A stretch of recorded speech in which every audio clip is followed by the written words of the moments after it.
علمی اور اسلامی دنیا سے آگاہ رہنے کے لیے نفیل وائس چینل کو سبسکرائب کریں۔ ایک ارب پتی شخص کی کہانی۔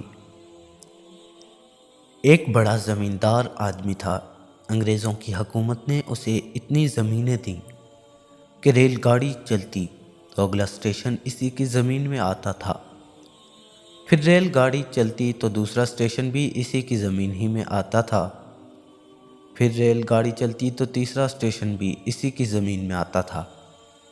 گویا ریل گاڑی کے 3 اسٹیشن اس کی زمینوں میں آتے تھے۔ وہ اربوں پتی آدمی تھا۔ اس کا عالیشان گھر تھا، خوبصورت بیوی تھی اور ایک ہی بیٹا تھا۔ اس کی زندگی ٹھاٹھ کی گزر رہی تھی۔ ایک مرتبہ وہ اپنے دوستوں کے ساتھ شہر کے ایک چوک میں کھڑا آئس کریم کھا رہا تھا۔ اسی دوران اس کے دوستوں نے کہا کہ آج کل کاروبار اچھا نہیں چل رہا، کچھ پریشانی ہے اور ہم مصروف رہتے ہیں۔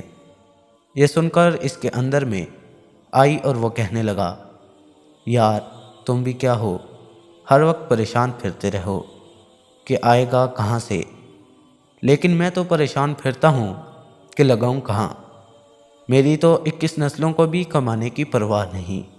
جب اس نے تکبر کی یہ بات کی تو اللہ تعالیٰ کو سخت ناپسند آئی۔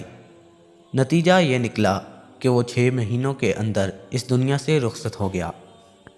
پیچھے اس کا نوجوان بیٹا تھا، اس کی عمر 17-18 سال تھی۔ وہ اس کی ساری جائیداد کا وارث بن گیا۔ اٹھتی جوانی تھی اور پیسہ بھی بے حد و حساب تھا۔ اسی طرح اس کے دوست بھی بن گئے جنہوں نے اس کو غلط راستے پر ڈال دیا، اس کو شباب اور شراب والے کام سکھا دیتے۔ اٹھتی جوانی میں یہ جنسی گناہ بڑے پرکشش لگتے ہیں۔ آدمی چاہتا ہے کہ کھانا ملے یا نہ ملے، البتہ یہ گناہ کرنے کا موقع ضرور ملے۔ چنانچہ اس کو روزانہ نئے مہمان مل جاتے۔ اس طرح وہ پیسہ پانی کی طرح بہانے لگ گیا۔ کچھ عرصے کے بعد اس نے بڑے شہروں کا رخ کر لیا۔ اس نے چند سالوں میں خوب جی بھر کر عیاشی کی۔ اسے کوئی ایسا دوست ملا جس نے اسے کہا کہ آؤ ذرا ہم تمہیں باہر ملک کی سیر کرواتے ہیں۔ وہ اسے تھائی لینڈ لے گیا۔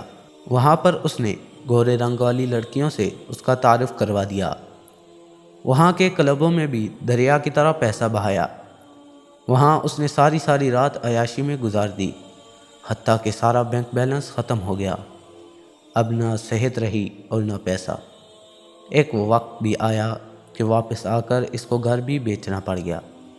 چنانچہ جب گھر بھی بک گیا تو اس نے فٹ پاتھ پر سونا شروع کر دیا، اور جس چوک میں کھڑے ہو کر اس کے باپ نے تکبر کی بات کی تھی، اسی چوک میں اس کا بیٹا کھڑے ہو کر بھیک مانگا کرتا تھا۔